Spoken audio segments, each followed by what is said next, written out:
Halo, selamat malam. Memperkenalkan, nama saya Syafrin Astiansyah. Saya dari kelompok 13. Tema yang saya bawa adalah penerapan strategi pada isu-isu manajemen dan operasi.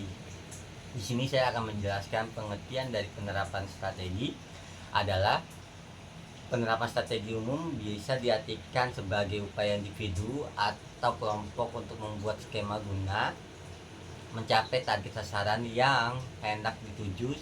Strategi menjadi salah satu cara yang cukup penting dan sering dilakukan oleh seorang pimpinan, seorang pembisnis, dan suatu organisasi. Di sini saya berikut beberapa kasih contoh dari para ahli. Yang satu dari Pak Marus. Strategi dapat diartikan sebagai proses seseorang untuk membuat rencana yang mempunyai guna untuk membantu memfokuskan diri serta membantu. Dan yang kedua, Potter. Strategi sebuah alat yang cukup penting guna untuk mendapatkan sebuah keunggulan dibandingkan dengan yang lainnya. Dan di sini saya juga menjelaskan hakikat penerapan strategi. Perumusan strategi yang berhasil tidak menjamin penerapan strategi yang juga berhasil. Perumusannya, strategi memposisikan itu kekuatan sebelum tindakan. Penerapan strategi mengelola kekuatan, dan selama tindakan. Perumusan strategi berfokus pada keefektifan.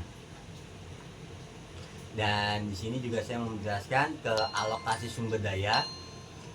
Alokasi sumber daya merupakan aktivitas utama manajemen yang memungkinkan pelaksanaan strategi. Manajemen strategis menampukan sumber daya dialokasikan berdasarkan prioritas yang ditetapkan dalam tujuan tahunan. Semua organisasi setidaknya mempunyai 4 jenis sumber daya. Yang pertama, sumber daya keuangan, sumber daya fisik, sumber daya manusia, dan sumber daya teknologi. Di sini saya juga menjelaskan mengelola konflik. Mengelola konflik dapat didefinisikan sebagai perselisihan kedua belah pihak atau lebih mengenai satu atau beberapa isu masalah. Yang pertama, penghindasan, definisi, dan konfrontasi.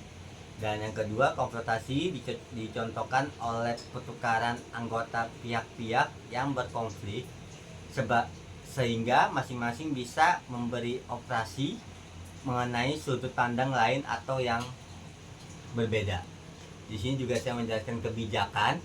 Kebijakan mengacu pada pedoman, metode, prosedur, aturan, bentuk, dan praktik